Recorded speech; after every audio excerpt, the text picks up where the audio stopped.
Hello friend, हमारी आज की कहानी है शराबी पति। रामधन बहुत गरीब था।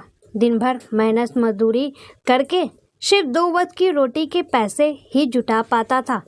खुदा का यह वसूल है कि वह गरीब के घर कन्या को अवश्य जन्म देता है ताकि वो किसी न किसी तरह का कन्यादान करके अपना परलोक सुधार सके।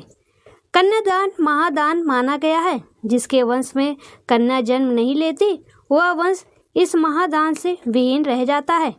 गरीब रामधन के घर में भी एक कन्या ने जन्म लिया था जिसे उसे अपनी हैसियत के अनुसार पढ़ाया लिखाया। रामधन की बेटी का नाम कविता था, जो युवा अवस्था में आते आते काफ़ी सुंदर और सुशील युवती बन गई थी। युवक उसकी सुंदरता को देखकर आए भरने लगे थे।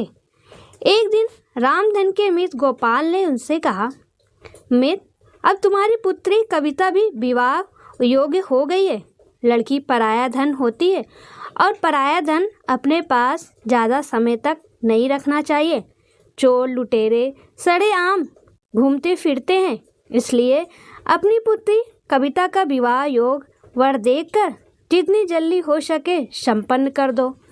तुम ठीक कहते हो मित्र, मैं आज ही से अपनी बेटी के लिए योग वर की तलाश करता हूँ। रामधन ने अपने मित्र का धन्यवाद करते हुए कहा। बस उसी दिन से वह कविता के लिए लड़का तलाश करने में जुट गया। रामधन की मेहनत रंग लाई और बहुत जल्द ही उसे कविता के लिए योग वर मिल गया। कमल शहर में रहता था और छोटा मोटा कारोबार करता था। 2 वक्त की रोटियां में कोई टोटा नहीं था। कविता दुल्हन बनकर कमल के घर आ गई। उस रात उन दोनों की सुहाग रात थी। जब कविता फूलों से सजाई गई सेज पर बैठ गई थी। घर में उसके अलावा कोई नहीं था। कमल अब अकेला था। उसकी शादी में आने वाले सब रिश्तेदार चले गए थे। रात के 11 बज गए थे। कविता को समझ में नहीं आया था कि उसके पति आज की रात भी कहाँ रह गए। धीरे धीरे 12 बज गए। 12:10 पर दरवाज़ा खुला। कविता संभल कर बैठ गई। उसने घूंघट और नीचे कर लिया। कमल धीरे धीरे चलता हुआ सुहाग सेज के पास आया। वह अपने आप पर काबू रखने का पूरा प्रयास कर रहा था। उसके कदम लड़खड़ा रहे थे। कविता कलेजा थाम कर रह गई। उसने एक ही नज़र में पहचान लिया था कि उसे शराबी पति मिल गया है। एक पल के लिए उसने सोचा कि शायद हो सकता है उसके यार दोस्तों ने इस खुशी के मौके पर पिला दी हो। उसने दिमाग से बात निकाल दी। कमल धीरे धीरे चलता हुआ सेज के पास आया। वह आकर उसके पास बैठ गया। कविता लाश से सिमट गई। उसने गर्दन झुका ली। कमल कई पलों तक बैठा रहा, फिर बोला, मेरी जान कविता, मुझे माफ़ करना, मैं दोस्तों में फंस गया था। सालों ने ज़बरदस्ती पिला दी थी। कविता ने कोई जवाब नहीं दिया। नाराज हो मेरी रानी, कमल ने कहकर धीरे से हाथ बढ़ाया और उसका घूंघट उलट दिया। कविता ने जरा सा भी विरोध नहीं किया, केवल इसलिए कि यदि उसने विरोध किया तो कहीं साड़ी न फट जाए। शराबी का क्या भरोसा। कमल के सम्मुख जैसे चांद निकल आया। वह कई पलों तक कविता को एकटक देखता रहा, फिर उसने उसे अपने करीब खींच लिया। कविता ने कोई विरोध नहीं किया। वो दोनों इस वक्त काफ़ी करीब आ गए थे। उन्हें लगा जैसे वक्त थम गया है, लेकिन यह उनका वहम था। रात मंथर गति से बीत रही थी। कमरा अंधकार में डूबा हुआ था। कविता सुबह उठी और घर के काम में लग गई। उसके यहाँ और तो कोई था नहीं जो काम में उसका हाथ बटाता। कमल काफ़ी देर से उठा क्या, कविता ने उठाया था। चाय बनाकर कमल ने चाय पी ली। कविता खाना बनाने में लग गई। उसका ख्याल था कि कमल अपने काम पर जाएगा, लेकिन वो काम पर नहीं गया। जब कविता ने पूछा कि काम पर नहीं जाओगे क्या, तो उसने कह दिया था, अभी 2-4 दिन कहीं नहीं जाना। 5 दिन हो गए कमल काम पर नहीं गया। 6ठे दिन कविता ने उससे कहा, अब आपको काम पर जाना चाहिए। यदि आप काम पर नहीं जाओगे तो घर खर्च कैसे चलेगा। सब चल जाएगा, तुम क्यों चिंता करती हो। कमल ने कहा, कमा भी लेंगे, अभी कौन सी आफत आ गई है। फिर कविता ने कुछ नहीं कहा। 1 सप्ताह बीत गया। कमल हर रात को पीकर आता था और उसके चिपक जाता था। जैसे वह उसकी वासना की तृप्ति का समान हो। कविता बुरी तरह परेशान थी, परंतु करे तो क्या करे। उसने कई बार दबी जुबान से कहा भी था कि आपको शराब नहीं पीनी चाहिए, लेकिन कमल ने उसकी बात पर कोई ध्यान नहीं दिया था। उसके घर से उसके पिता आए और कविता को कुछ दिन के लिए अपने साथ ले गए। 2 दिन बाद कमल उसे फिर ले आया। उस दिन शाम को कमल के 2 मित्र घर में ही आ गए। उन तीनों ने एक साथ बैठकर शराब पी। कविता को यह सब अच्छा नहीं लग रहा था, परंतु करती क्या, मजबूर थी। वह जाकर अपने कमरे में बिस्तर पे बैठ गई। इसका पति और उसके मित्र रात को 11 बजे तक पीते रहे। रात में 11 बजे तक कविता बैठी नहीं रही। उसे नींद आ गई और वो सो गई। उसका तो यह रोज का काम था। उसकी आँख तब खुली जब किसी ने उसे दबोच लिया था। उसने आँख खोलकर देखा, उसका पति नहीं था। उसने चीखना चाहा तो उसने उसके मुंह पर हाथ रख दिया। काफ़ी देर तक संघर्ष चलता रहा। आखिर में उसने कविता को दबोच लिया, किसी हिरनी की बात, जैसे कोई सिंह दबोच लेता है। कविता रोती रही।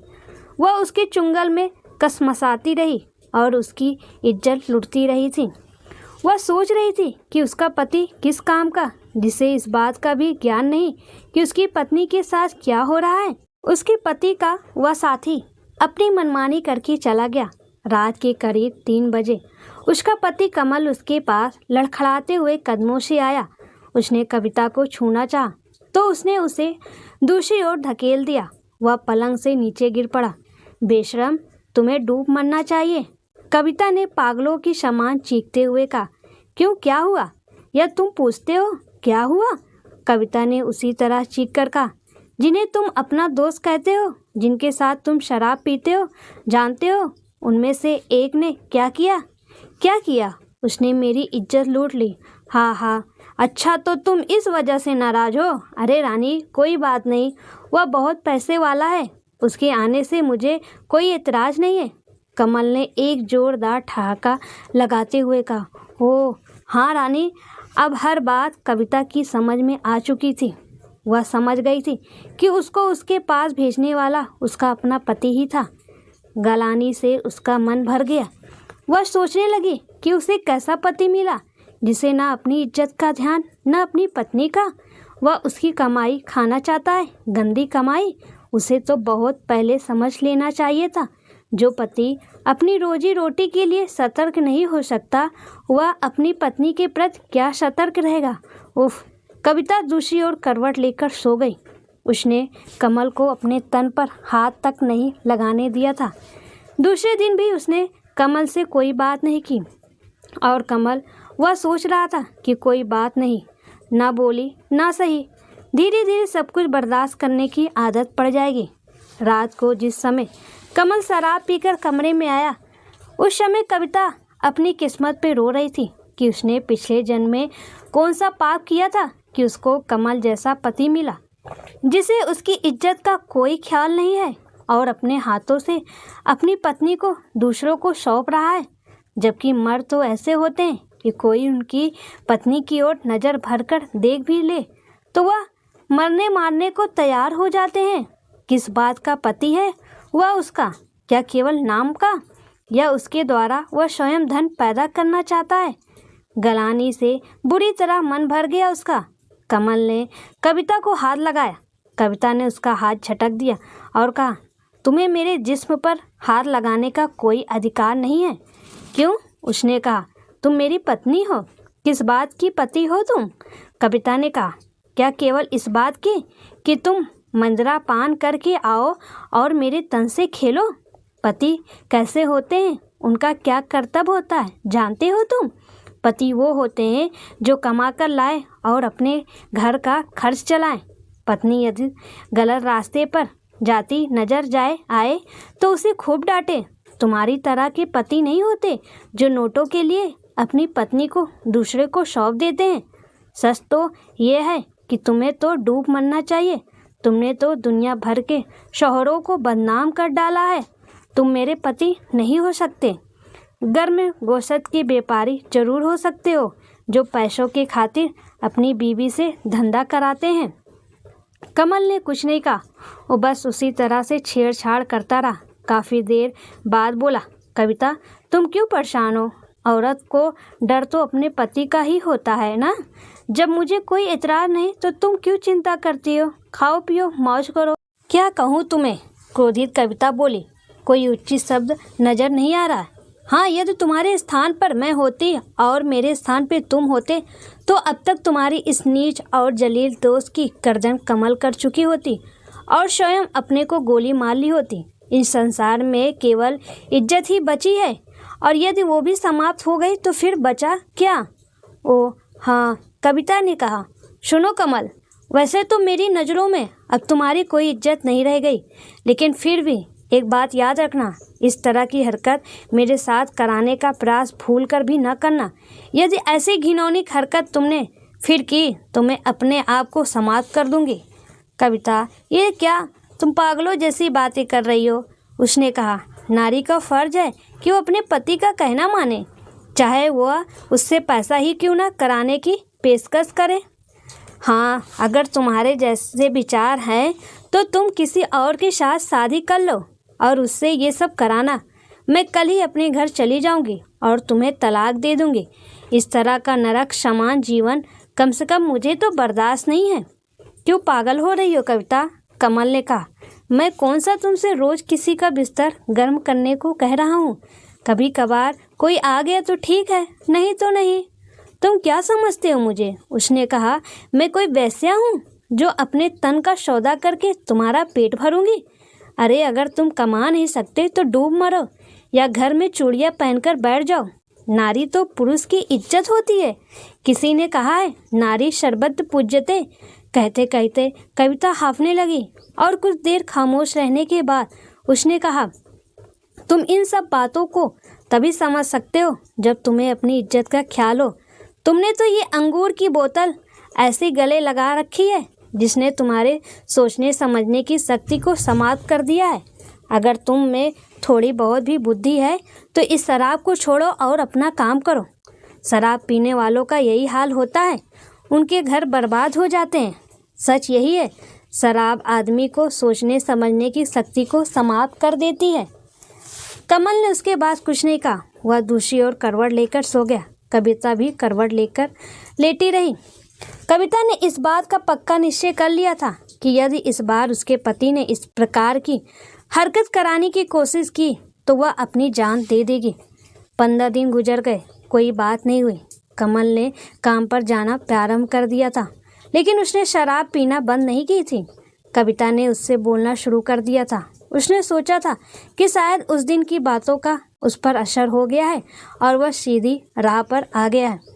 कभी कभी ऐसा भी होता है कि आदमी को कोई बात लग जाती है, लेकिन कहते हैं ना कि कुत्ते की पूंछ 12 साल तक नलकी में रखो, जब निकलेगी टेढ़ी ही निकलेगी।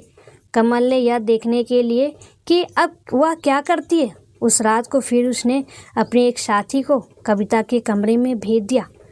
जब उसने जाकर उसे छुआ और उसकी आँख खुली तो उसने उसे पूरी शक्ति साथ दूर ढकेल दिया। बचाओ! वह चीखी भी थी, परंतु बचाने वाला कौन आता? उसे भेजने वाला तो उसका अपना पति ही था, जो अपनी पत्नी के शरीर को बेचकर उसकी कमाई खाना चाहता था।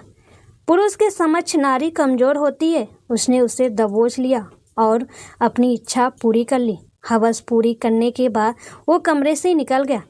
उसके जाते कविता बाहर आई और उसने दूसरी मंजिल से छलांग लगा दी। नीचे सड़क पर उसका सिर फट गया और वह एक ही पल में स्वर्ग सिधार गई। आसपास के घरों के लोग इकट्ठा हो गए। शराबी कमल भी घर से निकलकर बाहर आया और रोने लगा। उसका साथी उस दुर्घटना को देखकर चुपचाप वहां से खिसक गया। पुलिस आई और लाश को उठाकर ले गई। पोस्टमार्टम के बाद लाश उस कमीने कमल को मिल गई और उसने उसे चिता के भेंट कर दिया। दोस्तों, उस नीच कमल को कविता के बार बार समझाने पर भी उसकी समझ में नहीं आया और उसने अपने हाथों से ही अपनी पत्नी को मरवा दिया। लेकिन कविता ने बहुत ही गलत किया, क्योंकि उससे अपने पति को माफ़ नहीं करना चाहिए। उसे उसी वक्त पुलिस के हवाले कर देती तो उसे अपनी जान ना गंवाना पड़ता, क्योंकि दुनिया में ऐसे बहुत से लोग हैं, कमल जैसा इंसान, जो धरती पर सिर्फ बोझ हैं।